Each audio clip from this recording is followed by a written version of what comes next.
Sunday stream. I'm running a little late today, but I don't think I'm unforgivably off time. Sunday stream. I'm running a little late today, but I don't think I'm unforgivably. So we're going to do another deck profile today. Was having a little trouble deciding what to pick today because there's some rumors of a large patch coming through soon, so I don't want to play something that might be getting changed. But I think considering what we played last week and considering that we played a Meek deck last week, I figured we may as well follow up with the other really neat. I am just stumbling all over my words today. Figured we'd follow up with the other really neat Meek deck that focuses around Amergin. Took me a minute to try and figure out what variation I wanted to bring. There are a lot of different ways to play this deck. You can play it really aggressively, which we've seen somewhat recently, rising in popularity, or you can play it more mid-rangey like I usually do, with a lot of defense to ensure you stay alive while Amergin backlines or fends off aggro for you, with Lionel being another phenomenal role that fills a similar niche. Like, he's very good at just grabbing the unit that's by your base and then rushing over towards your opponents, or he's very good at just clearing off all those early threats because he's so big when he comes down at that point in the game, or he can just help kill off a dragon while Amergin's trying to get some work done in the back there. So it's a very flexible deck that can be very defensive or very offensive, and I like that. However, so big thing about Amergin is how this deck works. So Blessing of the Meek only works on things that are level 3 or lower. Amergin is not level 3 or lower. However, Amergin's bird form is. So with that in mind, you can do all kinds of very interesting things with this. The most notable of which being Genesis and Blessing of the Meek. You throw down Amergin, transform him into a bird, and then you buff him up with Blessing, or you can copy him with Genesis, allowing you to really get some extreme power plays with Amergin. Now, naturally, part of the issue with playing a deck like this is if your opponent has strong spell responses, you can be in trouble because you will not only lose your Amergin, but also your other combo piece because they are incant speed. We've tried to cover for this a little bit, and we do a pretty good job by including both Dragon Crest Shield and Fortify. So we're generally fairly safe from damage spells, and you can also just try to only do your combos when your opponent has used their resources. Given there are still a few things you can't protect from, like Divert Magic, or Winds of the North, you just sort of have to accept that those are always going to mess up a Meek deck. But, which is the main reason I don't play this super often. It is an incredibly powerful and versatile deck that is a good matchup against most things, but there are a few things you can do to just counter it really effectively. So it's one of those decks you don't want to play too often, because the more popular it is, the more common it gets, the weaker it gets, because the more likely people are to include those counters. So it's one of those decks that's good to sort of hold in reserve and pull out when people aren't expecting it, because when people aren't expecting it, it can absolutely roll over things. That being said, even if people are expecting it, it is just really strong, so as long as you're careful, you can usually do okay. And so on to the rest of the deck. We sort of have just Lumbering Oak's a great unit.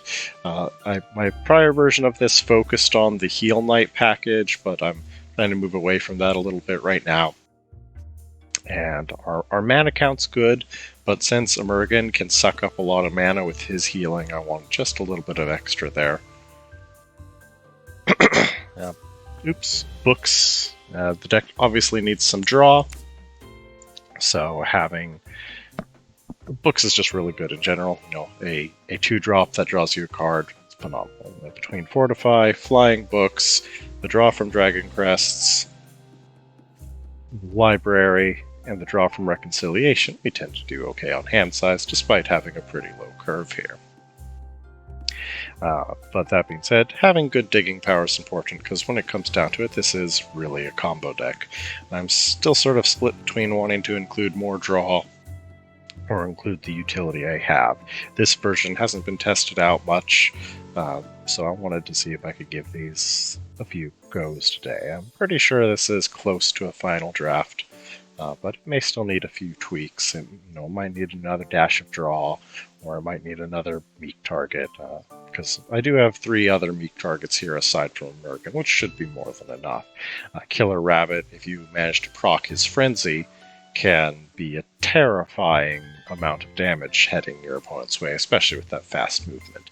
Dancing Swords, not nearly as terrifying stat-wise, but being flying means it can be very hard to deal with. If your opponent doesn't have a good answer to that, you meek it up and it is just going to backline them hard. Centaur's not really somebody we want to use Blessing of the Meek on, because he's mostly just sort of a defensive unit with a bunch of health to stick in front of your castle, or to slowly try to recover your wounds. But he works fine in a pinch, because that cavalry bonus, so you're looking at 30-ish damage on a flank once you meek him, or 20-ish against structures.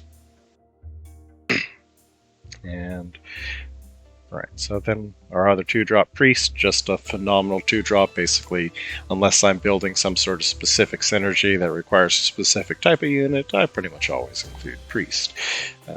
Similar with books, like I include these whenever I can. Only times I don't is when I'm playing stuff like Cemetery that needs Warriors and Guardians, or if I'm playing a Knight-specific deck, or things along those lines. So it's a very, very nice little deck. It's got tight synergy, it covers its bases, it's got phenomenal anti-aggro between Amergin, Fortify, Reconciliation, Dragon Shield, and Centaur. It's got a nice early curve here, so you're probably never going to brick. It's got a healthy amount of mana with a tiny bit of extra generation, good draw, and some very wicked combos. But I think that's enough talking about it.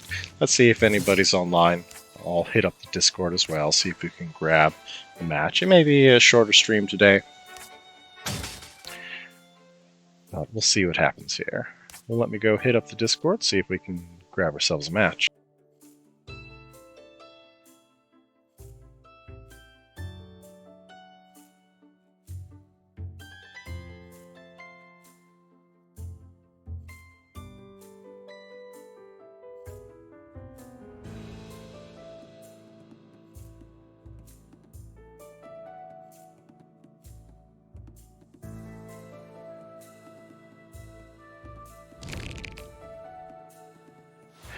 I suppose we can go look at some of the other variations of the deck in the meantime. So this is sort of my most recent go-to version. Sporting Sunsteel Cleric and Dragon Knight, because you can get a lot of extra value from that attack when combined with Meek. But which was solid, and Journey of the Desert gives us another dash of draw. And it's a very good deck, very similar to the other one, but it's a bit more likely to brick because, as you can see, it's a touch more. I guess technically it's sort of the same amount of units, because Journey of the Desert sort of functions as a unit. So while it's not a 1-drop like Treant, it does get you another unit in hand. Whether that's a 3-drop like you're hoping for, or a 5-drop, you're not sure. But it's a nice little combo there. Yeah, the only reason I'm moving away from it is it's A, slightly more likely to break, B, there's a chance it might be changing, so I didn't want to feature this version of the deck if it wasn't going to be the same in the near future. Let's see. Do I have any others on this client currently? I have a fairly large backlog of decks from the beta client as well, but let me see if I have any just hanging around. Although I suppose I should tick on the auto match before I hang out in the deck builder all day.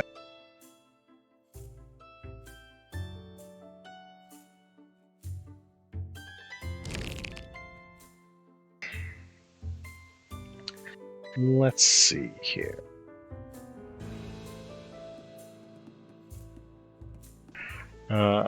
I do play Amergin in other places other than Meek. Just Genesis alone and his ability to be a strong anti-aggro tool and versatile card makes him fit lots of places. You guys have all seen the Rat deck, although I believe I've shoved Genesis in here more recently. I don't think it was in the last time I featured the deck.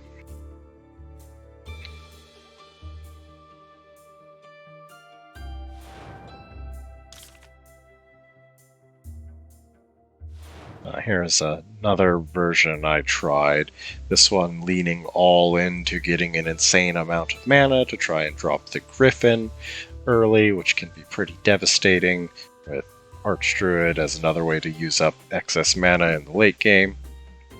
Very powerful, very strong, but A, Dragon Knight's future is a little unclear, and B, it's a much more vulnerable to bricking, because if you don't get your Griffin early on, you're just sitting on a bunch of mana without much to do with it. Can be very strong, but is a little bit unreliable. I don't believe I have any of the more aggressive variants of the deck handy, but they can certainly be pretty strong. A popular one I've seen is mixing it with green and then using the smuggling, what is his name? Maddie's. Doing One-Eyed Maddie as your other legend. That way you can smuggle in the Meek. And then you also have access to Veil of the Assassin and stuff, which gets doubled down by the Meek. So that's a more popular aggressive variant, but not really my style.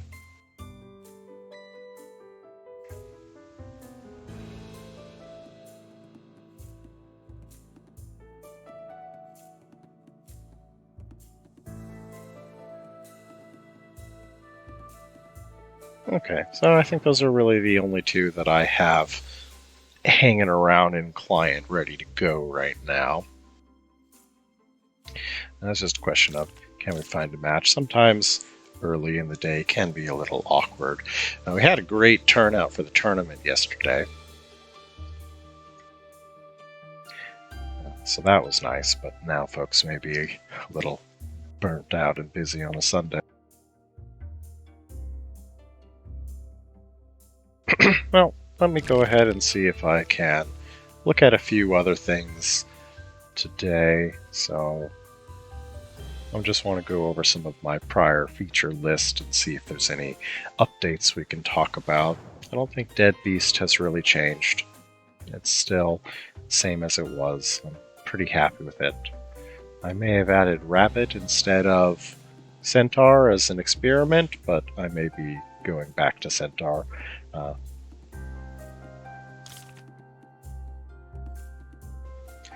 Tombstorm, nothing's for it has changed so far, but with its performance in the tournaments lately, I expect it's going to get some further adjustments, so we will have to see about that. So no changes so far, but I expect I'll have to do some reshuffling around in the not too distant future here.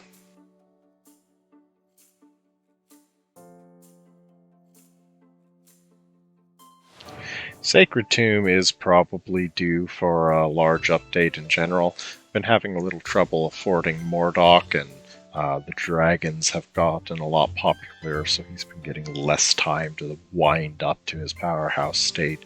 I have another version that I've been sort of toying with here. Let me see if I can just build it real quick. Basically, divorcing the Night Engine and divorcing Mordok. Maybe Bone Mage as well. I don't recall. We'll work on that another time. Suffice to say, I'm working on a different one that moves away from the Night Engine in favor of just some good stuff units, as well as one of my Arbiter. He's just been a real powerhouse lately. He's been doing really well for himself. Mordok is still a very strong card, but he's a little harder to place sometimes with how the meta's been developing. He's still absolutely worth running, but you really need the spare mana and the time to really get good use out of him still. The Fire and Ice deck that I featured recently, it's, with the Rakanoth change, it's gotten quite a bit stronger, but it also likely needs a little bit of an adjustment, because now it's no longer really about trying to have mana sink controls. Obviously, we're still going to have Pyromancer, because he's just incredible no matter what, but School of History might be getting cut from the deck, since we are less interested about trying to precisely control when Raka's going to explode, since he is a guarantee now. That being said, the deck is still just really well crafted. It may not really need any changes. School may stay just because the deck needs some good draw anyways, and it does do the job, but there are other draw cards I'd consider if I wasn't actively planning on using that mana sink. Library is one of my go-tos, although library is a little bit awkward as a 3x sometimes. It can certainly be worth it if you really need it, though. But with how this deck curves, it has a little tougher time affording library. Don't really need the additional temples or anything like that. So yeah, I don't think Fire and Ice really is going to need much of an update. It's just a question of whether School of History is going to get traded out for a different draw engine. It may stay just because the ability to control Rakanoth's explosion is still extremely valuable.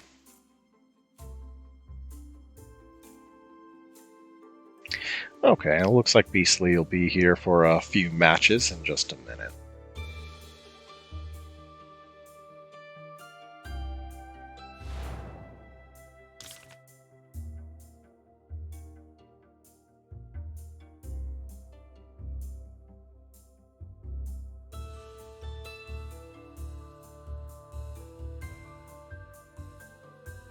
I think that's everything we've featured so far. There's still definitely a few things that are on my to-do list here, but we'll have to wait for another time for that. I guess in the meantime, let's just go ahead and give our Meek list another look here before we get going.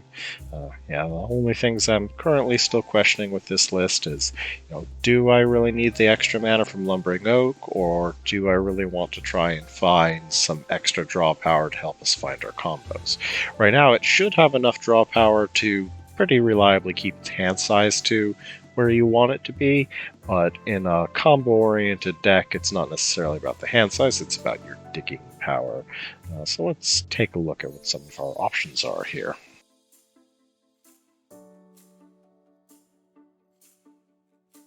Dampen's always a card I like to fit. That's probably what I would, if I wanted to fit another draw card, I would fit Dampen, because it A, helps protect us from spell answers, and B, it can be good tech in case you come up against Kraken and things like that. So that's most likely what I would be slotting in here if I wanted to fit additional draw. It's just a question of what I would end up cutting to do that.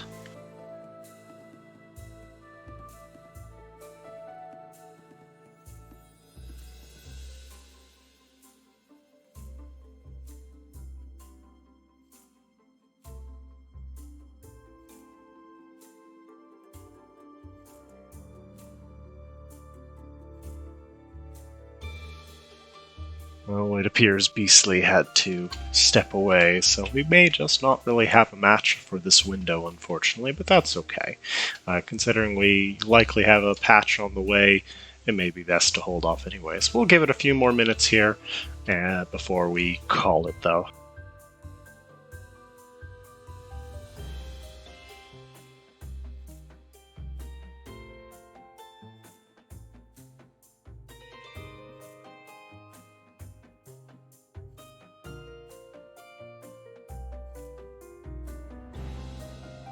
Yeah, just looking through the options, it looks like Dampen's definitely the card we would put in here if we wanted additional draw. It's just a question of what would have to go to fit that.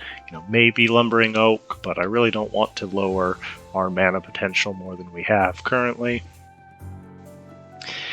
Maybe Dancing Swords, or maybe Centaur, just because really we don't want to be spending Meek on either of them, but I'd be a little worried about our unit count if I did that. So I think this is where I want to give it some testing. It's just a question of whether this is final draft material or not. I think it is, but really I just need to get a few more games under my belt with it. I suppose what we can do is we can just grab a practice versus AI match here. And it's not great for testing because AI is pretty easy to bully, but that's okay. You guys can at least see it in action before we call it a day here.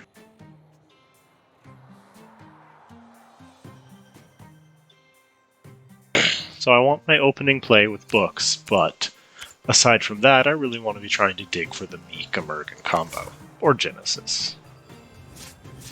Alright, well we've got the Amergin, we've got an opening play, we're off to a good start, we're just missing some of our combo pieces.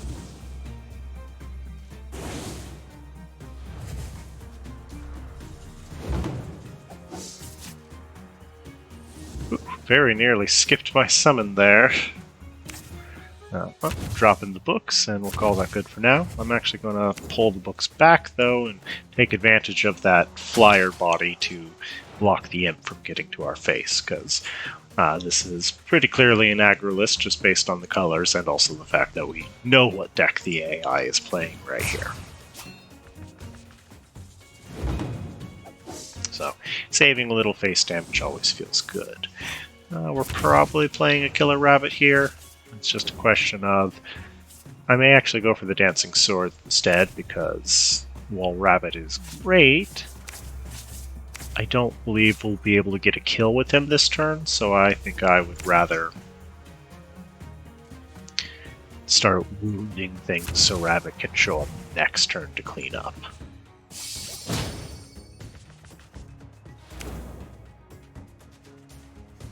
That's just going to kill Book. That's okay, though. Let's see what we draw. Another Amergin, never a bad thing. I'm still going to go ahead and block our face here, though.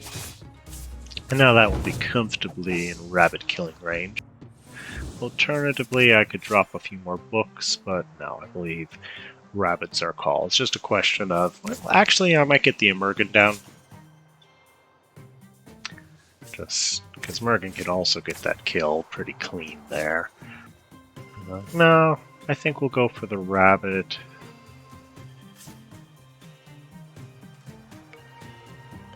Okay, we do have two Amergins, so we're really not concerned about losing one. So yeah, let's go for the Amergin, just get the best value out of our gold. A little bit of a shame to miss the frenzy possibility of rabbit, but I think I'd rather drop rabbit when I have 5 gold to pair with reconciliation. So let's plop Amergin down. I'm going to play her pretty defensively right now, just because of what we're up against. I don't want to kill off my swords right now, although I'm a little... I probably should have played Amergin on the bottom, actually. That way I could have healed my swords, but we do want to preserve our mana, so we're just going to use swords to body block, clean that up, and call that good for the moment.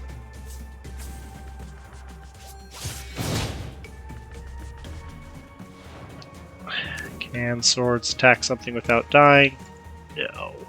So we're just going to leave swords stay put for the moment. We could heal our Amergin, but we have a backup, and we really do want to conserve our mana for the second Amergin or Lionel more than we do want to keep this one healthy.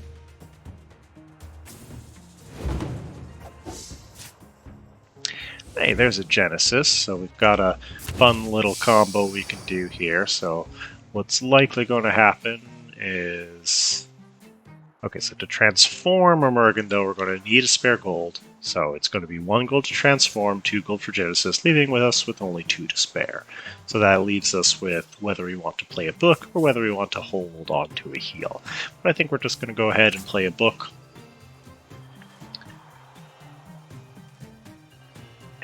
And we'll see where that takes us.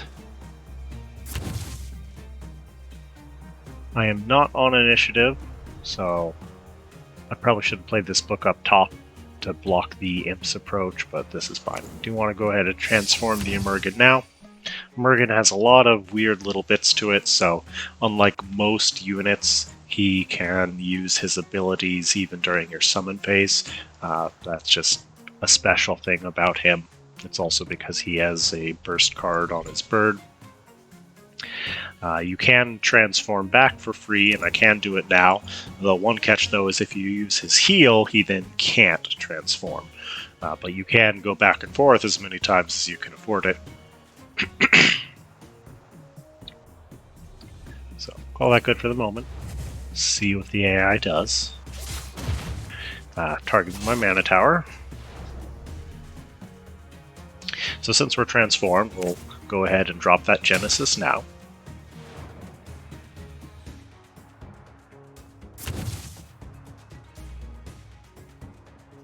And now we can go ahead and move forward just a scooch with this one. Ooh, I messed up because, right, it's one of the things about Amergin. I needed to transform him before moving. So, if you are in attack range of the bird, so if I moved him to right here, I would have been able to transform rather than him just running out of action here.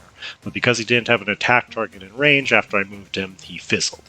But if I had moved him in attack range of a target, then transformed, I could have still gotten the attack off from Amergin. So messed up there. Amergin does take a little bit of practice, and I am a little distracted today.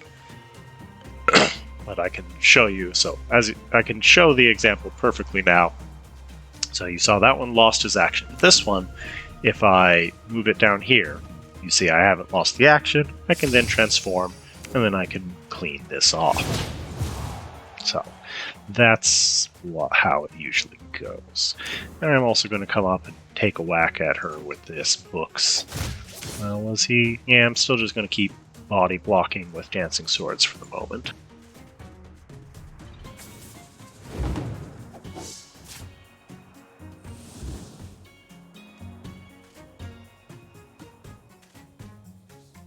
Let's first things first get our mana tower back in action. I am going to use it to just sort of block my face. I'm on initiative, so my 2 Amergins should clean up that Konichi just fine. It's just a question of, do I want to save some gold for Fortify? Do I want to get Killer Rabbit going? Yeah, I think that's my best play, so we'll play Killer Rabbit, which leaves us with the spare gold for Fortify, and we'll see where that takes us.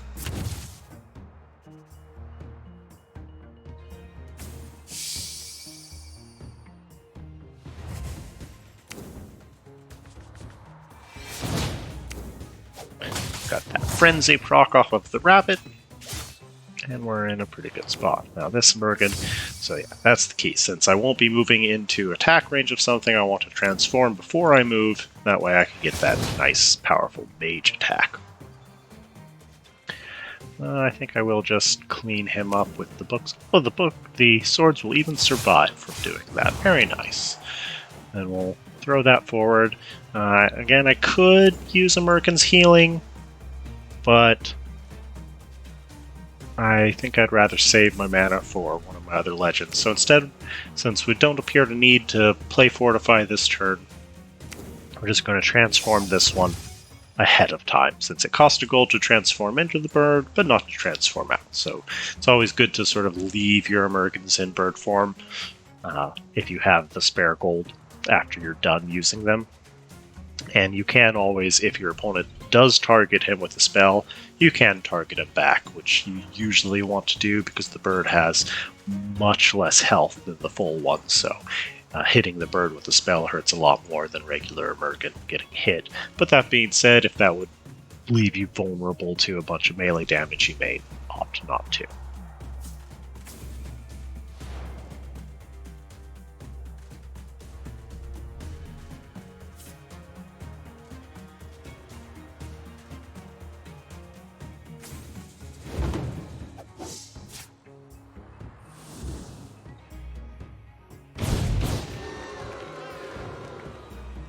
Okay, so we could play the Lionel, who would clean up that problem for us fairly effectively, which is probably going to be our play.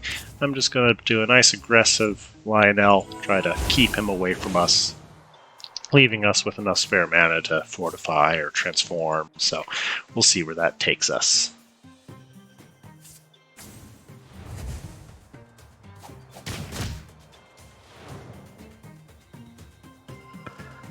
A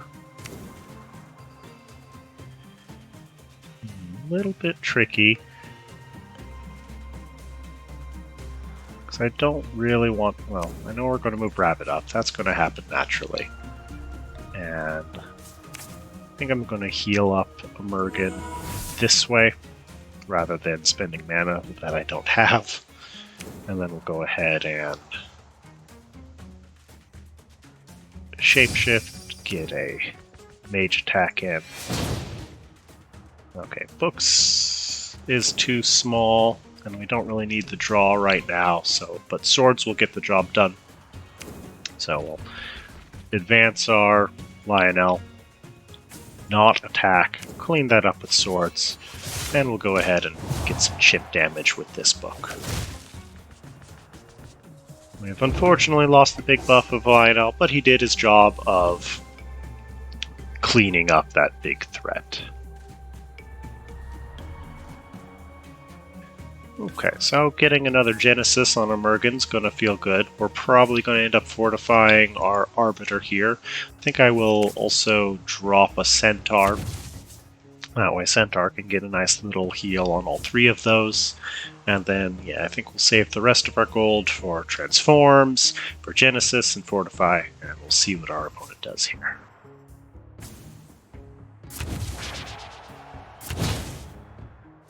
Kage. So somewhere hidden on this board is a very large threat. So yeah, we're going to go ahead, buff that up, because we want to avoid getting any backstabs on us. And then I'm going to spend one action here, healing that Lionel up even a little bit more. But then I will transform Amergin, so I haven't left him vulnerable. Oh, right. I just told you about this. You can't heal and transform in the same turn, so unfortunately I forgot to account for that again. As you can tell, it's been a minute since I've played this. I know how it works in theory, but of course the moment I get on stream, I talk about what I should do, but don't actually do it. But either way, we're still going to commit to that, which will leave us enough to get a nice Genesis play. I don't want to give up my back for anything here, so yeah, I think we'll go ahead and shapeshift this Amergin, and we'll just run him forward and call that good for the moment. Actually, I may go ahead and protect my back because we don't know where that Kashi is, and we don't want him getting a free backstab here. Huh. Somehow he got behind me anyways, which means he probably was played right where this Lionel was, or no, oh no, if he was right here, he could have reached it. So he was just right here, and he just walked over and did that. But that's okay. We didn't get an Amergin backstabbed. We didn't get Lionel backstabbed, so we're happy. Gonna go ahead and just clean that up, because it'll also give me a draw. Hey! To go for the Genesis or to go for the Reconciliation? I think we're going to go for the Genesis, because that will just probably win us the game. I don't think we actually even need that. Rabbit alone will do it. But, you know, that's sort of how the deck works. You've got all kinds of fancy little tricks.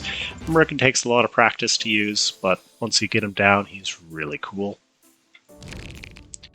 It's very well-rounded. You know, it's very good against aggro. It can outspeed slower decks.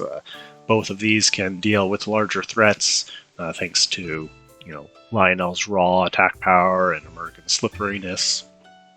It's just a very fun, very nuanced deck that's very well-rounded. If you don't run into its counters, you tend to steamroll. If you do, it's a lot harder. But it's good fun, and sorry we didn't get any live matches in today, but I wanted to call it a little short anyway. So, thanks for stopping by, anyone that does, and we will call that a day.